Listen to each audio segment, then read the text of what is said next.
Welcome to OLevels Economics Unit 2 Factors of Production. In today's video, we'll explore the fundamental factors of production, the essential resources that drive economic activity. These factors, land, labour, capital, and enterprise, form the backbone of all production processes.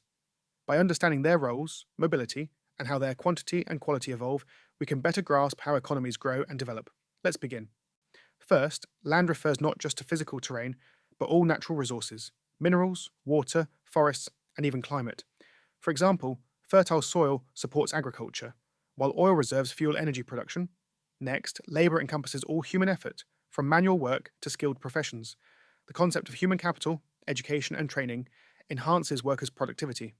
Capital, often misunderstood, includes man made tools like machinery and factories, anything used to produce other goods. Finally, enterprise involves risk taking and decision making by entrepreneurs who organise the other factors and drive innovation. Now, how easily can these factors move? Land is occupationally mobile. A plot can shift from farming to housing, but geographically fixed. Labour, however, faces barriers. High housing costs, family ties, and skill gaps limit mobility. Capital varies. A delivery van is mobile, while a steel plant is not. Enterprise is the most mobile, as entrepreneurs can adapt across industries and borders. Understanding these constraints helps explain regional economic disparities. The quantity of land is largely fixed, but overuse can deplete resources. Labour supply depends on population size, retirement ages, and workforce participation.